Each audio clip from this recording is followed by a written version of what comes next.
যে মসজিদের ইমাম, আপনারা রাষ্ট্রের কাছে অনেক কিছু চান, কিন্তু রাষ্ট্র পরিচালনার মধ্যে সবচাইতে মূলনীতি হওয়া উচিত আমরা রাষ্ট্রকে কি দিতে পারি।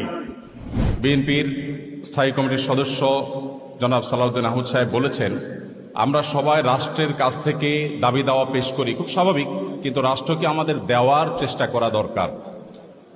তার সাথে পরিপূর্ণভাবে সহমত পোষণ করে একটি কথা আমি বলতে চাই, সেটা হলো এদেশের 3 লক্ষ মসজিদের কমপক্ষে 6 লক্ষ ইমাম মুয়াজ্জিন রাষ্ট্রকে দেওয়ার জন্য প্রতিনিয়ত চেষ্টা করেন এবং দিয়ে যাচ্ছেন। দুর্ভাগ্যজনক বাস্তবতা, স্বাধীনতার 50 বছর পরেও ইমাম মুয়াজ্জিন এবং আলেম ওলামাদের কোনো অবদানের স্বীকৃতিটুকু রাষ্ট্র কখনো দিতে পারে নাই।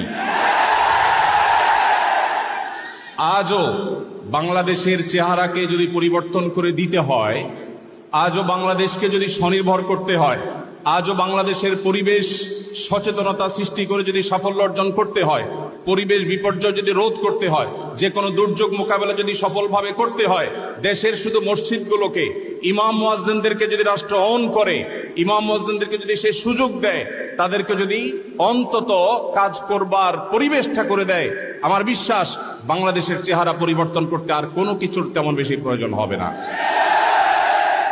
3 লক্ষ মসজিদ সরকারি হিসেব মতো কমপক্ষে 3 লক্ষ মসজিদ আরো বহু আগে বলা হয়েছে, সেটা এখন 3 লক্ষের অনেক বেশি চলে গেছে স্বাভাবিকভাবে।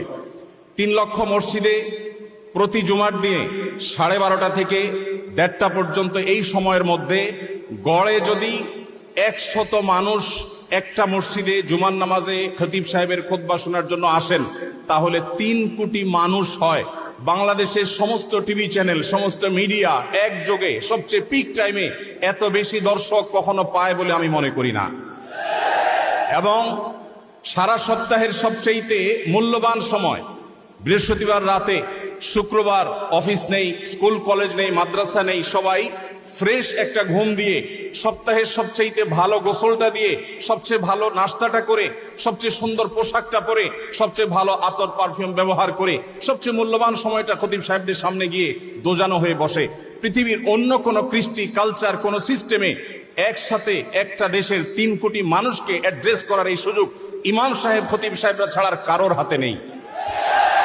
ইমাম সাহেবরা যদি চান, তাদেরকে যদি রাষ্ট্র আসলে সুযোগ দেয়, তাহলে সেক্ষেত্রে তারা অনেক কিছু করতে পারেন। ইতিমধ্যে আমরা দেখেছি, রোহিঙ্গা শরণার্থীরা যখন আমাদের দেশে আশ্রয় নিয়েছে, সবার আগে ঝাঁপিয়ে পড়েছেন এদেশে ওলামা একরাম।